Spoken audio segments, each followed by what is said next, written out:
አድርጌ ነው ግን ብነግራችሁ የሚገባችሁ? ጥንቁልና ከኦርቶዶክስ ሃይማኖት ብቻ አይደለም ያለው። ደፍተራ እንዳለ ሌላ ቦታም አለ። ከእስልምና ሃይማኖት ውስጥ የለም ያላችሁ ማን ነው? ሸህ ቃልቻ የሚባል ነገር የት ነው ያለው?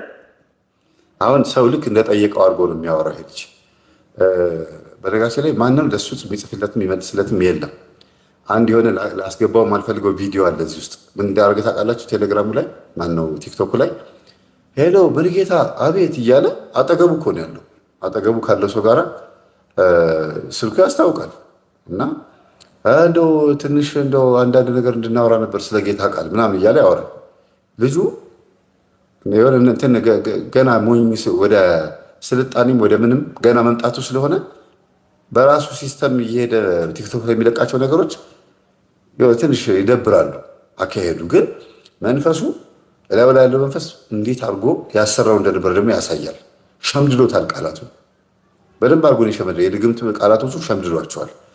በደንብ ይሰራበት ነበረ፣ ጥይት እንዳይበሳው እስከ ማድረግ ድረስ። ሌሎችንም ድግምቶችን ምናልባት ወጣት ነው መስተፋቅር እስከ መስራት ድረስ ሰርቶ ሊሆን ይችላል። አገልጋይ ሆኖ ይሄኔ ድንግልና ሳይኖረው ነው የሚያገለግል የነበረው።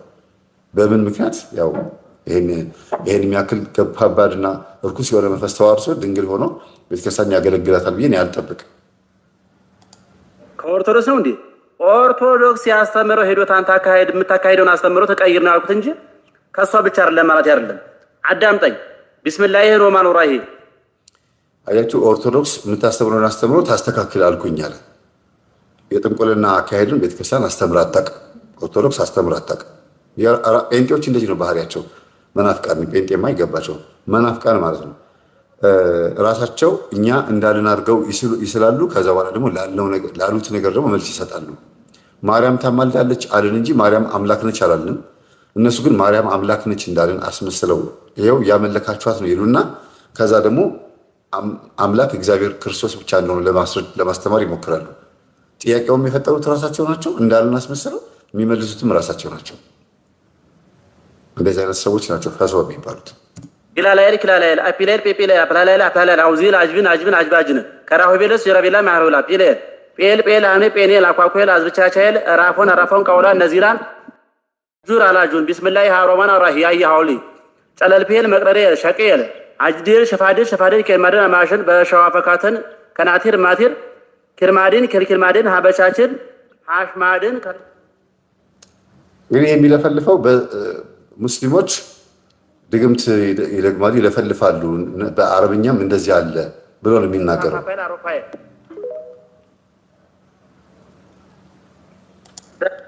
እና ይሄንን ቃላት ሲደጋግመው በቃ በትክክል ጠጥቶት የነበረ ቃላት ነው። በደንብ አድርጎ ይሰራበት የነበረ ቃላት ነው እንበል።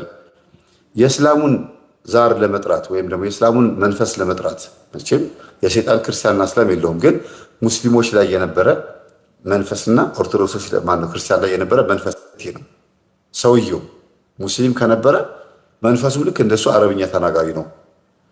ኦርቶዶክስ ከነበረ ወይም ደግሞ ኢትዮጵያዊ ሆኖ ኦርቶዶክስ ክርስቲያን ከነበረ ልክ እንደዛው ግዕዙንና አማርኛው ወይም እንዳገሩ ቋንቋ ሊያወራ ይችላል መንፈሱ። ያን ማለት ፈልጌ ነውና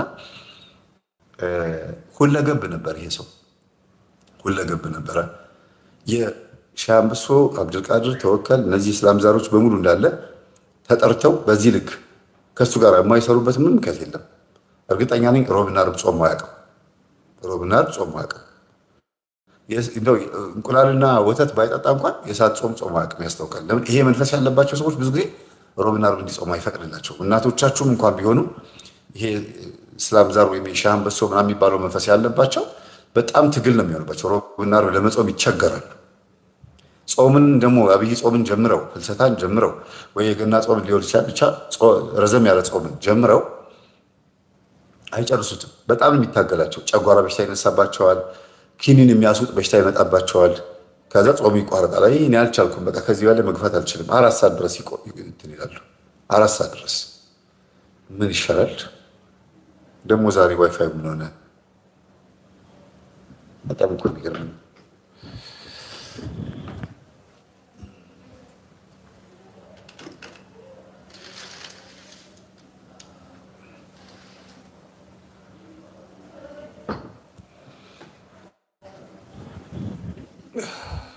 ምንም ማድረግ አልችልም። ቤተሰቦች አንዳንድ ጊዜ እንዲህ ነው ዋይፋዩ። ወጥቼ ልግባ መሰለኝ ዩኒቨርሲቲ።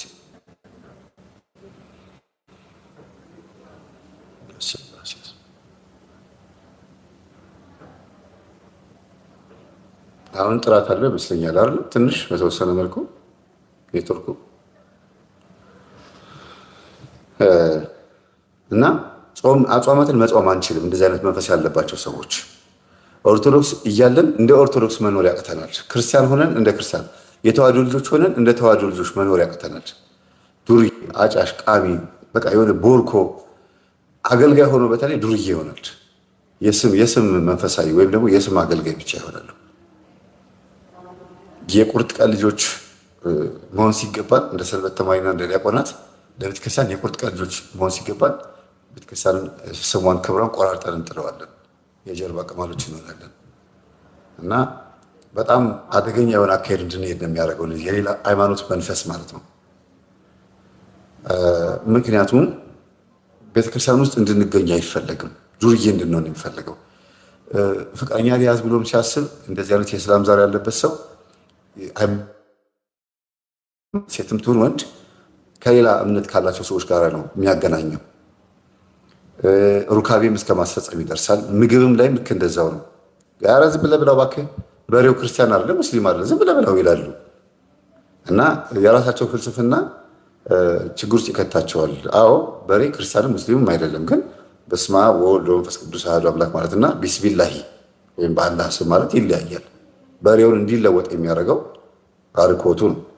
ለዛ ነው የእስላምና የክርስቲያን ስጋ ተብሎ የሚባለው እና በራሳቸው ፍልስፍና ውስጥ ገብተው ከእግዚአብሔር ጋር ተጣልተው ከበረከት ርቀው ያ በዛ በኩል የገባባቸው መንፈስ ደግሞ ይዟቸው ጭልጥ ይልና ለሚዲያ ብቻ የሚበቃ ያው ሚዲያ ላይ ሆኖ የሚያስተች አንድ ቪዲዮ ቢለቁ ወይም አንድ የሆነ ነገር ቢሰሩ በጣም የሚያስገምትና የሚያስተች ስራ ነው የሚሰሩት። ለምን? የግል አመለካከታቸው ከማንበብ ከተለያዩ ነገሮች የመጣ አይደለም ማለት ነው። ከልጅነት ጀምሮ በራሳቸው አስተሳሰብና ፍልስፍና ውስጥ ሲያድጉ ቆይተው የሚጠይቁት ጥያቄ ራሱ በቴዎሎጂያን ወይም ደግሞ በስነ ልቦና መምህራን ወይም በአጠቃላይ በመንፈሳውያን አባቶች መምህራን ቢገመገም ያ ሰው በጣም ተራ የሆነ ቃላት እያነሳ ነው የሚናገሩ የሚከራከረው ማለት ነው። እና እንዲህ አይነት ድግምት እየደገመ ሰው ወይም ደግሞ እየደገመ ኦርቶዶክስ ውስጥ የነበረ ሰው እኔ ኦርቶዶክስ ነበርኩኝ ለማለት ይከብዳል ለማለት የፈለጉት። ግን አሁን እኔ በእውነት የምናገረው ነገር አለ። አሁን ባለሁበት ሰዓት የማይፈቅድ እስከሆነ ድረስ ማለት ነው። የ15 ዓመት ልጅ የቆሎ ተማሪ ሳለሁኝ ነው የአጋንንት ትምህርት የተማርኩት። ለምሳሌ ከቅኔ ትምህርት ጋር የተያያዘ ነው። የቅኔ ትምህርት እየተማርኩት ሳለ ነው ጎንደርና ጎጃም ይሄን ነገር የተማርኩት ማለት ነው። እሱም መንፈስን እንዴት መሳብ እንደሚቻል፣ መንፈስ እንዴት አድርጎ ማቅረብ እንደሚቻል፣ አጋንንትን እንዴት እንደሚጠራ የተማርኩት። መጀመሪያ ወደ ነገሥት ተማርኩኝ፣ ቀለማቶቹ ተማርኩኝ። አያችሁ ይሄንን አለ አብነት ትምህርት ቤት ውስጥ ይሄን የሚያስተምሩ አባቶች አሉ። በጠረጴዛ ወይም ደግሞ በስርዓቱ ወንበር ዘርግተው መፍትሄ ስራውን አውደ ነገሥቱን ያስተምራሉ። ጎንደርና ጎጃም መጀመሪያ ቤተክርስቲያን እና የመናፍቅ መንፈስ የውሸትና የአስመሳይነት መንፈስ ነው ብላችሁ ለዚህ ነው ገና ለገና ኦርቶዶክሳውያንን ለማደናገር ስማቸውን ለማጥፋት ምናልባትም አናደውት ከሆነ ፕሮቴስታንት የሆነው አበሳጭተውት ወይም እልህ ይዞትም ከሆነ ያንን ለማድረግ ነው ብዙ ሰዎች የሚወጡት። ቲክቶክ ጠዋት እያየው ነበር። አንዷ በኮሜንት አንዷ ነች የሰደበቻት እና የራሷ ቲክቶክ ላይ ገብቼ የተሳደበችዋ ልጅ ያለበትን ቪዲዮን አየሁትና አንዲት ሴት ብቻ ነች የሰደበቻት። የእሷን ኮሜንት ፒን አርጋ እዚህ ላይ ከኋላ ላይ አርጋ እንዲህ ብለሽ የተናገርሽኝ አንቺ ምናምን በቃ በቲክቶክ ላይ በጣም ነው የምትሳደበው። አንድ ሰው እኮ ነው የሰደባት እና በጣም ገረመኝ። ሰው እንዴት በጣም ብዙ ጥሩ ኮሜንት ተጽፎለት አንድ ሰው ስለሰደበው አይደለም አንድ ሰው ቀርቶ ቪዲዮ እንኳን ቢሰራብን ማለት ነው ብሎ ንቆ ማለት ነው። መልስ መስጠት አንዳንድ ጊዜ መናናቅንና ይሄ ለዛ ሰው ቦታ መስጠትንም ይሆናል እና ይሄ ልጅ በቆሎ ትምህርት ቤት ውስጥ ይሄንን ተማርኩኝ ብሎ እዚህ ላይ ይዞት ሲወጣ ያስታውቃል። ለሆነ ሰው ሊነገር እንደሆነ ያስታውቃል። አሉ በዙሪያ ያሉ ሰዎች ከሱ ጋር ያሉ ሰዎች በቲክቶክ እንዲያዩለት የሚፈልገው ነገር አለ። ሌላ ምንም አይደለም እና ሊነገር ሊያቃጥር የሚፈልገው ነገር ስላለ ነው እንጂ በቤተክርስቲያን በቆሎ ትምህርት ቤት ውስጥ ይሄ ትምህርት በይፋ ኦፊሻሊ ወይም ደግሞ በሕግ አይሰጥም። ስራዬ ብለው የሚሰጡ ከሆነ ቆሎ ትምህርት ቤቱ እንዳለ መዘጋት አለበት። አብነት ትምህርት ቤቱ ትክክል አይደለም ማለት ነው። ከዛን በ15 ዓመት ያንን ነገር ማድረግ ማለት እንግዲህ በጣም ከባድ ነው። ይህን ትምህርት ያስተማረኝ ግን የኦርቶዶክስ አስተምሮ ነው። በዛ ትምህርት ሳለው ነው። አያችሁ፣ የኦርቶዶክስ አስተምሮ ነው አለ። አስተምሮ ላይ የትኛው ህግ ላይ ነው እናንተ ያያችሁት? አብነት ትምህርት ቤት የተማራችሁ መምህራን ካላችሁ እየሰማችሁኝ ከሆነ ይሄ ልጅ የሚናገረው ነገር ትክክል ነው አለ። በቆሎ ትምህርት ቤት በአብነት ትምህርት ቤት አስተምህሯ የኢትዮጵያ ኦርቶዶክስ ተዋሕዶ ቤተክርስቲያን የኤርትራም ጭምር በአጠቃላይ አውደ ነገሥት፣ መፍትሔ ሥራይ፣ ስር ማስቀጠል ስርዓቱ ስራዬ ብለው ይሄን ይሰጣሉ። ሲቀጥል ከእስልምናና ከኦርቶዶክስ ሃይማኖት ላይ የተያያዘ ነገር አለ። በዛን ሰዓት መንፈስ ርኩስን አመጣጡንና ስነ ስርዓቱን ተምሬ ስጠይቀው መንፈስ ሲመጣ ማለይኩም ሰላም እያለ ይመጣል። እሱስ መጥቶ እንዴት አደራሹ እግዚአብሔር ይመስገን የሚያይበት ለምንድን ነው? ማለይኩም ሰላም ያለበት ምንድን ነው? ወይስ ደግሞ በዚህ ቋንቋ የሚናገርበት ምክንያት ምንድን ነው? አስተምሮ ከኦርቶዶክስ ጋር ነው። የሚሳበው ነገር ደግሞ ሲመጣ ደግሞ የሚያናገረን ደግሞ በአረበኛ ወይም በእስላምኛ ቋንቋ ነው። የዚህን የሁለቱን ዲፈረንት የሚነግረኝ ካለ የሚያብራራኝ ካለ እቀበለዋለሁ። አዎ ችግር የለውም እነግርሃለሁ። አረብኛ ማለት የእስላም ቋንቋ ነው ማለት አይደለም። የግብፅ ኦርቶዶክሶች አጠቃላይ በአረብ ቤሩት ምናምን የተለያዩ ሀገር ያሉት ኦርቶዶክሳውያን ሙስሊሞች አሉ። ማነው ኦርቶዶክሳውያን ክርስቲያኖች አሉ፣ ግን በአረብኛ ነው የሚያወሩት። በኮፕቲክ ያወራሉ፣ በራሳቸው አረብኛ ቋንቋ ያወራሉ። ኢቭን መጽሐፍ ቅዱሳቸው ላይ ራሱ እግዚአብሔርን የሚጠቅሱበት ቃል ራሱ ቃል በቃል በአረብኛ ነው የሚጠቅሱት። እግዚአብሔርን የሚጠቅሱበት ቃል በራሱ እና ለምሳሌ መሐመድ ማለት ብርሃን ማለት ነው አይደለም? የቃሉ ትርጉም ነው ያልኳችሁ፣ ሰውየውን አይደለም፣ የስሙን ትርጉም ነው። ልክ ይሁዳ ብለን ስንል ይሁዳ ማለት ሆኖ እርግብ ማለት ሆኖ ግን ይሁዳ ብሎ ለልጁ ስም አውጥቶ የማያውቅ ሰው አለ አይደለም? ስለዚህ አሰላሙ አለይኩም ማለት ሰላም ዋላችሁ ወይ ነው። ወአለይኩም አሰላም ሲል ሰላም ውለናል እግዚአብሔር ይመስገን ብሎ ነው የሚተረጉመው እሱ። ይሄ ልጅ የእግዚአብሔር ስም እንደተጠራ አድርጎ ነው የሚያስበው፣ ግን የለም እዛ ውስጥ የእግዚአብሔር ስም ወይም የፈጣሪ ስም እዛ ውስጥ የለም። አንድ ክርስቲያን ግን እንደምን አልክ ሲባል ሰላም ነው ደህና ነው አይልም፣ እግዚአብሔር ይመስገን ነው የሚለው እንደምን አልክ ሲባል። እና ይሄ ነው በቃ፣ ሌላ ነገር የለውም። ተቀላቅሎብሃል ይሄ ልጅ በቃ ግራ ገብቶታል። ያቺ በስንፍና የመጣችበትን ጥያቄውን ቲክቶክ ላይ ይዟት ወጣና በተከፈተችዋ በሱ በትንሽዬ ባወቃት እውቀት ውስጥ ባለችው ጭንቅላቱ ታየ ሁሉ ነገሩ አጠቃላይ። ግን አንድ ምን ብላ ኮሜንት ጻፈችብኝ? አውቀዋለሁ ይሄ ልጅ ሰፈር ውስጥ አውቀዋለሁ፣ መምህርን ያመዋል አለች። በሽተኛ ነው፣ እንደገና ደግሞ ጤነኛም አይደለም። ሲናገር ሲመልስ ሲያወራ ሲወያይ የነበረበት መንገድ ጥሩ እንዳልሆነ ነው የተረዳሁት። ከዛ በእሺ አንቺን አመሰግናለሁ ብዬ ቮይሷንም ሰምቼ አሁን እኔ ማን እንደሆንኩኝ ብትናገር አለች ልጅቷ፣ መንፈስ ይልክብኛል፣ ጴንጤም ሆኖ እንኳን መንፈስ ይልካል አለች።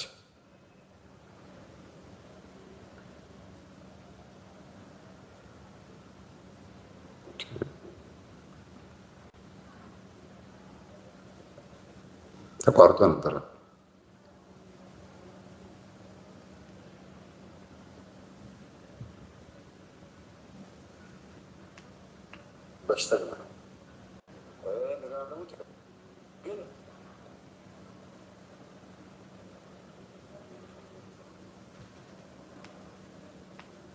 ኔትወርክ በጣም አስቸገረኝ እኮ። ቀን ቀን መግባት የለብኝም ማለት ነው። ቀን ቀን ወይ መግባት የለብኝም ወይ ብሎክ የሚያደርግብኝ ነገር አለ፣ የሆነ በአሁኑ ሰዓት የሚመልስብኝ ነገር አለ ኔትወርክ። እሺ እንቀጥላለን። እና ያመዋል በሽተኛ ነው አለችኝ። እና ኔትወርክ እንትን እኔ ማን እንደሆንኩኝ ብትናገር አለችኝ፣ ስሜን ጠርተህ ወይም ደግሞ ድምፄ ቢሰማ መንፈስ ይልክብኛል አለች። ጴንጤም ሆኖ ድግምት ሊደግም የሚችል ልጅ ነው ያለችኝ። እና በጣም ነው የገረመኝ። ስለዚህ ለዚህ ልጅ ያለ መልስ እየሰጠው ያለሁት ለሱ ሳይሆን አገልጋዮችን ዲያቆናትን በገጠር በክፍለ ሀገር ባለችው እውቀት በተማራት እውቀት የመጣችበትን ያችን ጥያቄ ለአባቶች ጥያቄውን አቅርቦ እንዲመልሱለት ማድረግ ሲችል ሚዲያ ላይ መጥቶ ይችን ጥያቄ የሚመልስልኝ ሰው አለ። ጥያቄው መልስ የሚያስፈልገው ሆኖም አይደለም፣ ጥያቄው ግራ ጋብቶትም አይደለም። ግን በእስልምኛም እሱ እንደሚለው በአረብኛ ለማለት ፈልጎ ነው፣ በግዕዝኛም ወይም ደግሞ በኦርቶዶክስኛ ማለት ፈልጎ ነው፣ በሁለቱም ድግምት መድገም ይችላል ብሎ ለማሳየት ያክል ነው የወጣው። ልክ እንደተጠየቀ መስሎ ጠይቆም ደግሞ የሚፈልግ ነው የሚመስለው፣ ግን አውቆ ነው የሚጠይቀው ለማደናገር ነው። እና ቲክቶክ ላይ መውጣት የማይገባቸው በጣም ብዙ ሰዎች አሉ። ከነዚያ ውስጥ አንዱ ነው ይሄ ሰው። በቲክቶክ ገና አካውንቱ የኛ ስለሆነ ስልኩን መንካት ስለቻልን ስልክ ስላለን የሆነ በቃ ብቻ የስልክ ባለቤት ስለሆነ ብቻ ዝም ብሎ ገብቶ ላይቭ መግባት፣ መንካት፣ ቪዲዮ መልቀቅ፣ እየደወሉ ማስቸገር፣ ሚስኮል እያሉ አይገባም። ስልኩ እኔ አሁን ስልክ አለኝ፣ ግን የኔ ብቻ አይደለም። ይሄ ስልክ የሁሉም ነው፣ የቤተሰቦቼም የእናንተም የሁላችም ነው። አለኝ ብዬ ገና ለገና ዝም ብዬ ገብቼ ተቀርጬ ምናምን መልቀቅ ጥሩ አይደለም። ሰብአዊነት የሚባል ነገር አለ። ያገኘውን ነገር መቀረጽ ራስን የሚያስገምተው እና በግዕዙ በስመ አብ ወወልድ ወመንፈስ ቅዱስ አሐዱ አምላክ ምናምን ብለው ጥንቆላቸውን ይጀምራሉ። በአረብኛውም ደግሞ ቢስሚላሂ ምናምን ብለው የራሳቸውን ያሁን እሱ እንደተናገረው ድግምትም ከሆነ ይችላሉ። ግን በስመ አብ ወወልድ ወመንፈስ ቅዱስ ምን ማለት ነው? በአብ ስም በወልድ ስም በመንፈስ ቅዱስ ስም ማለት ነው። ማቴዎስ 28:19 ላይ ሂዱና አሕዛብን በአብ በወልድ በመንፈስ ቅዱስ ስም አጥምቋቸው፣ እያስተማራችኋቸው ወንጌል እያስተማራቸው አጥምቋቸው፣ ደቀ መዛሙርቴም አድርጓቸው ነው የሚለው። የሥላሴ ስም ተጠቅሷል እዚህ ጋር። የጥንቁልና መጽሐፍ ላይ የሥላሴ ስም ተጠቅሶ እንዴት አስማቱን ሊሰራላቸው ቻለ አይደል የሚባለው? አንዳንድ የድግምት ቃላቶች ወረቀቶች ላይ የሥላሴ ስም አለበት። በስመ አብ ወወልድ ወመንፈስ ቅዱስ ሚልና ያንን ድግምት ይደረድረዋል። ለምን የእግዚአብሔር ስም ገብቶበት ለምን ድግምት ተጻፈ? ይሄን የሚመልስልኝ ሰው አለ? እስኪ ጻፉ እናንተ፣ ይሄንን ጻፉና ከዛ በደንብ አድርገን እንማማርበታለን።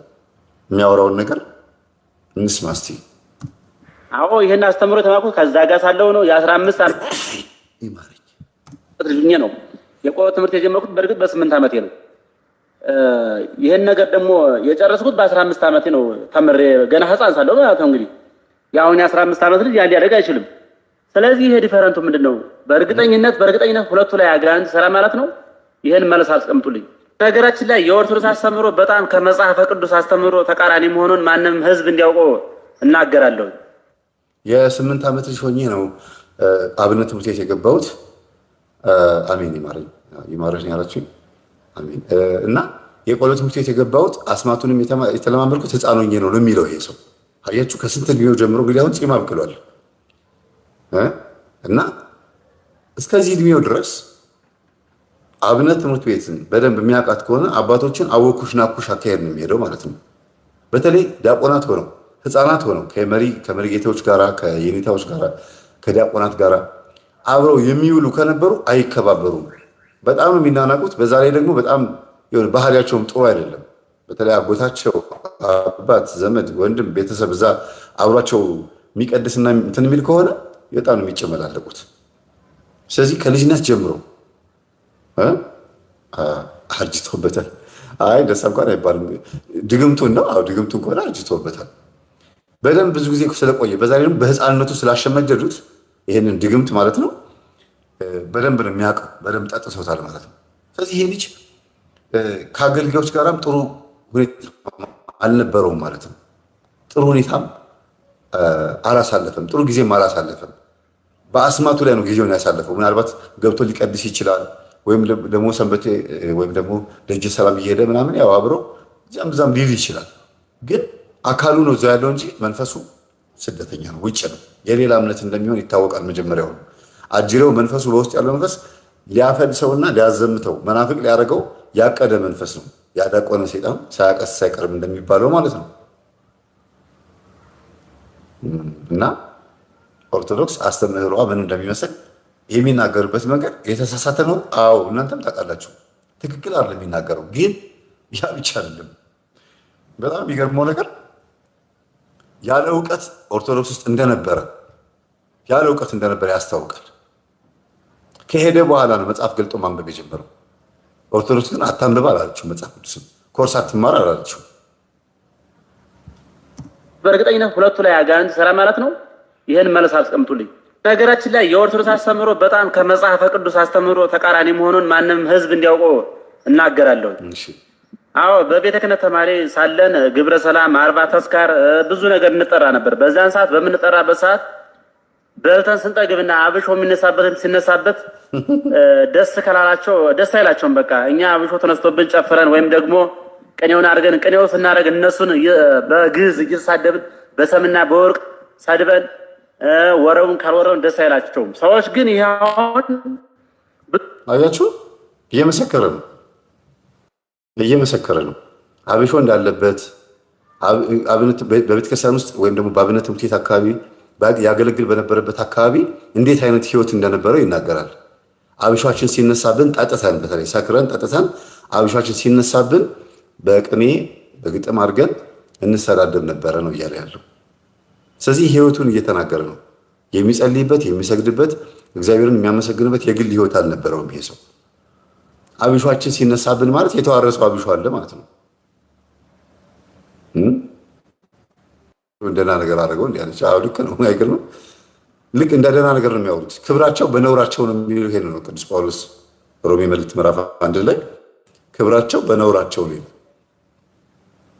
ዛሬ ላይ አብሾን እሱ እንደ ክብር ባያየው ሲያወራው ግን አያፍርም።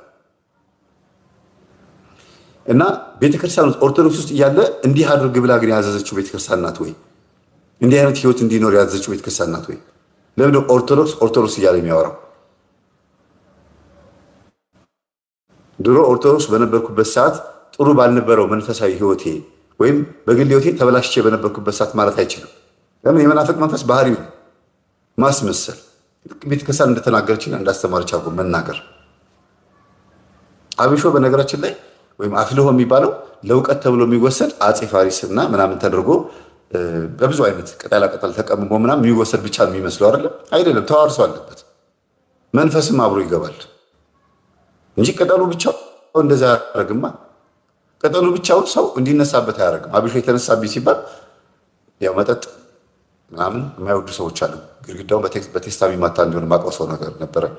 መጠጥ ሲጠጣ ምን ሲል በቃ ሲናደድ ሲበሳጭ አብሾ ካለበት በስማ ብጥብጥ ነው የሚያደርገው። ሰፈር ይበጠብጣል። እና አብሾ መንፈስ በጣም ከባድ ነው። አስቡት፣ ከበሮ ሲመቱ እንዴት እንደሚያዘረዝራቸው አይታችኋል። ሰውነታቸው ብዙ ቪዲዮ አሳይቻቸዋለሁ። ያ አብሾ ነው፣ ተዋርሶ ነው። ለከበሮ ተብሎ ለእውቀት ተብሎ ለብዙ ነገር ተብሎ የሚወሰድ መንፈስ ነው። እና ይህንን መንፈስ ተዋርሶ ኦርቶዶክስ ውስጥ ጤነኛ ሆኖ ይኖራሉ ወይ? የኛ የተዋህዶ እምነት ውስጥ ሆኖ ይሄንን አድርጎት እንዴት ነው ለተዋህዶ የሚመች ስብዕና ክርስትና ኖሮት የሚኖረው የሚቆየው? በፍጹም አያረገውም። ለዚህ ነው አልነበርክም፣ ኦርቶዶክስ አልነበርክም። ማተቡን አሰርከው፣ ነጠላውን ለበስከው፣ መተህ ምናልባት ቅዳሴ ቀደስኩ ልትል ትችላለህ፣ ግን ግል ሕይወትህ ግን አልነበርክም። ስለዚህ እንደነበርክ አይቆጠርም። ነበርኩ አትበል። ብዙ ጊዜ ሰዎች ሙክት አድርገው በዳ አድርገው የሚጠሩ ለነሱ ለነፍሳቸው ብሎ ነው። እኛ ግን ለነፍሳችን አይደለም የምንበላው፣ ለነፍሳችን ለነሱ ነፍስ ልናድን አይደለም የምንበላው። ራስ ወዳድነት ነው። በፍጹም እኔ ጮማ አድርጎ ሳከሬ ቅኔ አድርጌ እሱን ላድነው ወይ ደግሞ የእሱን ነፍስ እኔ ላድነው አይደለም። አይድንም በፍጹም። ሰው በዚህ ሁሉ ሊድን አይችልም። በዚህ አይነት ህግ ሊድን አይችልም። ቅኔ በምናደርግበት ሰዓት ሰውየውን ነው የምንሳደው። የተደረገውን ነገር ጣላውን ወይኑን ከውስጥ ያለውን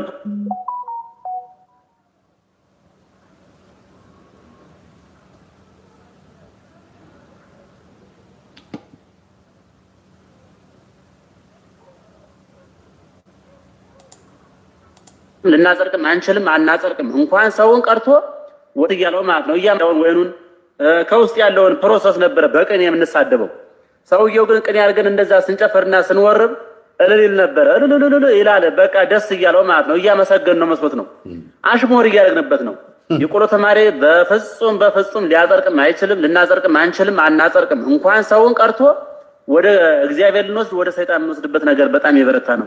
መጽሐፍ ቅዱስ ላይ አሁን ለምሳሌ እንደምንመለከተው የሚያለው ክርስቶስ ኢየሱስ ነው ካለ ድንግል ማርያም ከምን ላይ ተገኘ? ወሬኛ። አሁን እሱን አንተ ነው ያመጣኸው። አሁን ይሄ ልጅ እንግዲህ እኛ በቅኔ እየተቀኘን ህዝቡን እየሰደብነው እየተረብነው በቅኔ አሽሙር እየተናገርን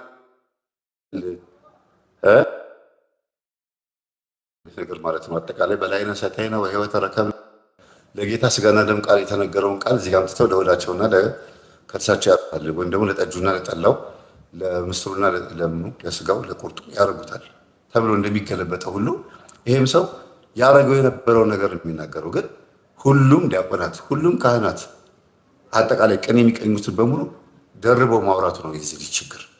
ራሱ የሚያደርገውን ሁሉም እንደሚያደርጉ አድርጎ ማሰብ። ባለፈው ስነግራችሁ ራሴን እንዴት አይ እንደነበር የካ ቅዱስ ሚካኤል አገልጋይ በነበርኩበት ሰዓት ህዳር 12 በዓሉ ሲከበር መላው የአዲስ አበባ ህዝብ በሙሉ ግልብጥ ብሎ መጥቶ ሚካኤል ግቢን የሚሞላው ይመስለኝ ነበረ። እና አንዳንዴ እንደው የሆነ ደብር ስናገለግል የሆነ አብነት ትምህርት ቤት ስንማር ወይ የሆነ ቅኔ ስንቀኝ ሁሉም ቅኔ የሚቀኙት እንደዚህ ይመስላቸዋል። ወጣ ብሎ ማየት ጥሩ ነው።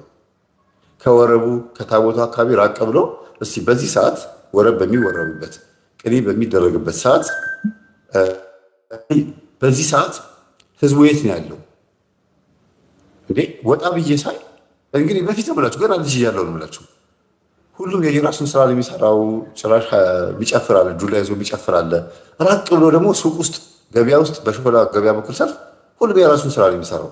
እንዴ ዛሬ ሚካኤል አይደል እንዴ ሱቁ ላይ አይዘጋም እንዴ እል ነበረ። የዛን ጊዜ ገና ኮርስ አልተማርኩም። ገና ጀማሪ ሆኜ እኮ ነው የምላችሁ። ኮርስ እየተማርኩኝ ሃይማኖቴን እያወቅኩ ስመጣ የቅዱስ ሚካኤል በዓል አይደለም መላው ኢትዮጵያ ህዝብ የኦርቶዶክስ ብቻ ነው። እሱም ደግሞ በቃ ብቻ በአጠቃላይ አንድ ሰፈርና አንድ አካባቢ ያልሆነ ብቻ በዓል ነው ብዬና መጨረሻ የደመደምኩት። ይሄ ምንድን ነው? በአስተሳሰባችን ኢማጂን የምናደርገው ነገር የህዳር ሚካኤል በመላው ዓለም ይከበራል ሲባል ሚካኤል ቤተክርስቲያን ባለበት ቦታ ሁሉ በሁሉም አብያተ ክርስቲያናት በእርግጥ ድርሳኑ ይነበባል፣ ገድሉ ይነበባል። ስለ ቅዱስ ሚካኤል ሁሉም ሰባኪዎች ሊናገሩ ይችላሉ። እዚህ ጋርም ይሄ ልጅ ልክ እንደዛ ነው። ማህሌተ ገንቦ ወይም ደግሞ ለሆነ ጠላ የሆነ ምግብ ለመብላት ድግስ ለመብላት በሚሄዱበት ሰዓት የሚቀኘው ቅኔ ከጓደኞቹ ጋር ሲሆን የሚሰማው ሞቅታ በሙሉ የትኛውም አብነት ትምህርት ቤት አጠቃላይ ቅኔ የሚቀኙ በሙሉ እንደሱ አይነት እብዶች ይመስሉ ሁሉም ማለት ነው። እስቲ እንስማው። ቀጥሎ ቅድም ያልኳችሁ ምንድነው? በስመ አብ ወወልድ ወመንፈስ ቅዱስ አሐዱ አምላክ ተብሎ የተጻፈበት ግን የአስማትና የድግምት ወረቀት ተገኝቷል። እኔ አንዳንድ ጠልሰሞችን አገኛለሁ። እንዲያውም አንዳንድ ገቢሮች እንደዛ ነው የሚባሉት። ለምንድነው? ደብተራዎቹን ማጭበርበሪያ፣ ደብተራዎቹን ደግሞ ሰውን ማጭበርበሪያ የሚያደርጉት። መንፈሱ ስም ለመጥራት ይጠራዋል። ለምን? አስማተኛ ከሆነ የተዋረሰው መንፈስ ካለ በስመ አብ ብሎ ቢጀምርም ባይጀምርም ለውጥ አይመጣም። በሚጸልይ በሚጾም በሚሰግድ እግዚአብሔርን ፍጹም በሚወድ ምስኪን የዋህ ቅን ቅዱስ በሆነ አንደበት ላይ ሲጠራ ነው የእግዚአብሔር ስም ኃይል የሚኖረው። ይሄ ነው ትልቁ ነገር። ዝም ብሎ በስመ አብ ወወልድ ወመንፈስ ቅዱስ ካቶሊኩም ይላል ኦርቶዶክስም ይላል የሐዋርያት እምነት የነዚህ ሐዋርያት የሚባሉ አዲስ የመጡ እምነቶች አሉ። የእነሱ ሁሉ ይጠሩታል። የሥላሴን አንድነትን ሶስትነት የሚቀበል ትምህርቱን የሚቀበል በሙሉ በስመ አብ ወወልድ ወመንፈስ ቅዱስ ሊል ይችላል። ያንን ግን ሰይጣን ይፈራዋል ማለት አይደለም። በእምነት ውስጥ ሆናችሁ ስሙን ስትጠሩት ነው ኃይል የሚኖረው ማለት ነው። ኃይል የሚኖረው በምድራችን ላይ ኢየሱስ የሚል ስም ይዞ የተጠራ ሰው የለም። ኢየሱስ የሚል ስም በኢየሱስ ስም የተጠራ ማንም ሰው የለም። አንድ ሰው ነበር፣ እሱም አሟሟቱ የከፋ ነው የተባለው። ደቡብ አፍሪካ ውስጥ ነው የት ነው? እኔ ኢየሱስ ነኝ ጂሰስ ነኝ ብሎ መጣ። እጅግ በጣም የከፋ አሟሟት የሞተው እና ማንም አህዛብም አይደፍሩትም። የእግዚአብሔር ስም ኃይል አለው በራሱ ግን በእምነት ሆነን ስንጠራ ደግሞ በረከት ይሆንናል። ስንነቅፈውና ስንሰድበው ደግሞ ይቀጣናል። ስለዚህ ደብተራዎች መጨረሻቸው ማያምረው ለራሳቸው ማያልፍላቸው የእግዚአብሔርን ስም ከባዕድ አምልኮ ስም ጋር ቀላቅለው ስለሚጠሩት ነው። ስም እግዚአብሔር ቅርታ ቻርጅ ልሰቅ።